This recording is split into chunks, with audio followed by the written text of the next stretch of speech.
swamp water, squirting green juice, and oh, maggots. It started off as a simple review, but ended with a fermentation from hell. Hey there everybody, I am Scott. Welcome to my time machine kitchen. This truly is a time machine moment because I'm doing some fall cleaning, and in the depths of my cupboard I found this thing. This is the Mortier Pilon Glass Fermentation Crock. I know I'm totally butchering that name, but I'm so excited I found it because I totally forgot that I even had it. It's actually very timely as well because I was at the farmer's market the other day and I picked up a whole bag of pickling cucumbers. So not only am I gonna unbox this and show you what's in here in this video, but I'm gonna put it to the test. I'm going to make some homemade fermented pickles. And full disclosure, I am a pickleaholic and I can totally prove that to you a little bit later. I got this thing 4 or 5 years ago at World Market, and I think it was even on clearance back then. So I don't even know if they still sell it. I will check that out. Okay, this appears to be a weight, and you use that as part of the fermentation process. You push down the pickles or whatever you're fermenting to make sure there's, they're fully covered in the liquid. So I know that it's really cute. And then the jug is in here nice and big. So this is a 5-liter jug. So this is gonna make a lot of pickles, but like I said, I really love pickles. So this is nice. Shouldn't be too many things in here.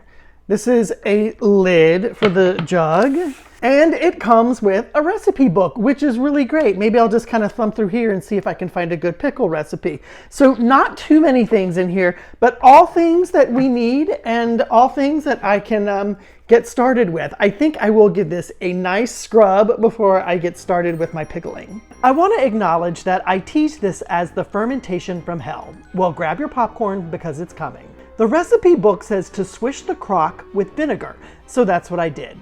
But then I remembered that vinegar can actually hinder fermentation, so I did my own thing and then rinsed the crock with clean water. Does Scott really know best? We'll see. I added a bunch of dill to the crock, then a tablespoon each of peppercorns, mustard seeds, and cloves. I also added a few small bay leaves. And then I wedged in all my cucumbers way down into the crock, and I really pressed them in. It was kind of like playing Jenga. For the brine, believe it or not, there's no recipe for pickled cucumbers in the recipe book. But I found a few videos related to Mortier Pilon on YouTube, so I used those as a guide, mixed with my own recipe. The brine is simple: 4 cups of warm water and 2 tablespoons of salt. This is pure sodium chloride, no additives or anything that can hinder fermentation, so read that label on your salt. I poured the brine into the crock and then whipped up another batch so I could fill this thing up. Then in goes the weight to make sure the cukes don't float to the top. And then the ring with the little reservoir. I filled that with water and added the top loosely.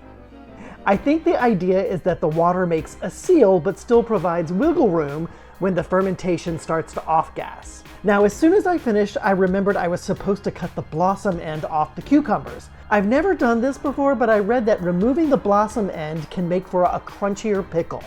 Oh well. I had a bunch of cucumbers left over, including these cute little chubbies, so I found 2 more jars and repeated the process. Now this is usually how I've done ferments. No fancy crock needed. Okay, while the pickles are pickling, I told you I could prove that I am a pickleaholic. So let's take a quick little tour. I have bubbies, and you can see they're almost empty, and this is actually a fermented pickle, no added sugar. These are my favorite, absolutely delicious. I also have these Spanish pickles back here that I absolutely love. They're the little mini ones. Of course, I have pickled chips, which are good for midnight snacks. Kimchi, that's a pickle, right? And then sweet relish, which is pickles. Oh, pepperoncini, those are pickles. And then, of course, these big old fat kosher dills. Now I have a ton more pickles. If you'd like to see like a full pickle tour of my fridge, just let me know in the comments. Oh, I think I've got one more left in here I might eat. One more thing before we jump into the time machine and see how our fermentation came out. I found the price tag, $15, but I think there was an even bigger reduction on top of that at World Market. I am really glad that I'm doing this experiment during spooky season because it's been a solid week, and let me just tell you, the results are horrific. Now, I have fermented before, Yes, some failures, but to be honest with you, mostly successes. But not this week. It has been a horror movie that just keeps unfolding and unfolding. It's like Freddy Krueger. He just keeps popping up on Elm Street no matter what you do. This is how the Cukes looked at the start of all this, and here's how utterly nasty they look 7 days later. Everything looked great until about day 5, and that's when the water started to get a little murky and there was a slight odor I didn't like. When I removed the weight, which did not hold everything down, there's the demon, mold. Part of that pickle was above the water and succumbed to the mold. Folks, stay with me because if you love a good horror flick, the jump scares just keep on coming with this one. Some of the pickles just fell apart as I tried to lift them out like they were rotten. Look at this. It's like a deflated, disgusting, stinky water balloon that's squirting like a creature from the Black Lagoon. And that's not even the worst part. So I thought there may be hope with the other 2 jars. Nope. As I got closer to this jar, I definitely felt a presence. I unscrewed the top and oh my God, yes, those are maggots. I don't know how, I don't want to know how, I just gagged until I couldn't gag anymore. After these 2 fails, I didn't bother with the other jar. We have quite a bit to unpack here. First, where did I go wrong? Secondly, do I still recommend this thing? And then most importantly, has this entire project scared me from fermenting ever again? Okay, let's begin with the positives, shall we? I always love starting with a glass half full, even though my glass ended up being gross and murky and disgusting. Anyways, positives first. Okay, I keep my house at room temperature, 69 to 70 degrees, which is great for a fermentation. I also cross-checked a ton of recipes online to make sure my salt to water ratio was good, and it was. So check and check. So what went wrong? Well, first of all, this weight was not big enough to keep all the pickles submerged. You can see once I put it in there, there is plenty of space around that weight for the pickles to pop up, and they did, especially some of those smaller pickles. So, bad on them.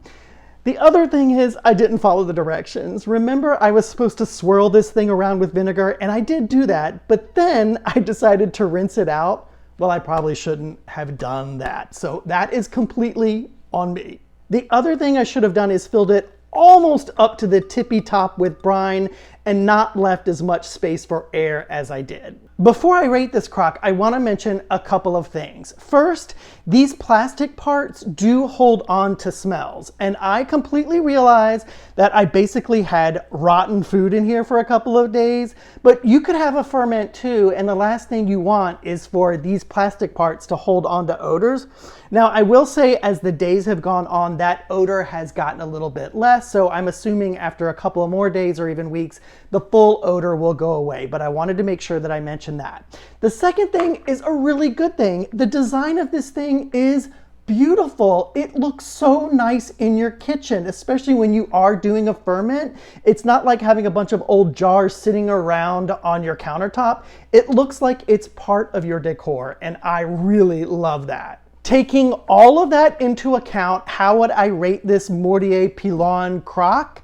Well, believe it or not, a solid 4 out of 5 pickles. I know, you're probably really surprised, but I do not blame that fermentation fail on Mortier Pilon.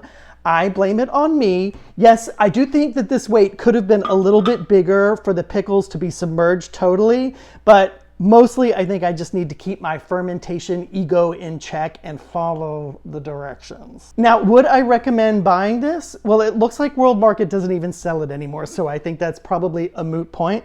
But I did find a 2-liter version on Amazon for about $15. And yes, I would recommend that. And here is a surprise twist to my nightmare. I am actually going to give this crock away to Goodwill and purchase the 2-liter version. So 5 liters of pickles is way too much for me, especially when I'm trying to ferment. I'm a pickleaholic, I admit it, but 5 liters, I'm not gonna do that. 2 liters will be much more manageable and it'll give me more counter space in my kitchen. Okay, that was a roller coaster of a ride. Thank you so much for listening to me jabber on and on about this fermentation crock and for sticking with me through this fermentation nightmare. Hit that like button, subscribe to my channel, and remember, you are always welcome here in my Time Machine kitchen. Bye-bye! Go have a pickle! Don't make them yourself, though.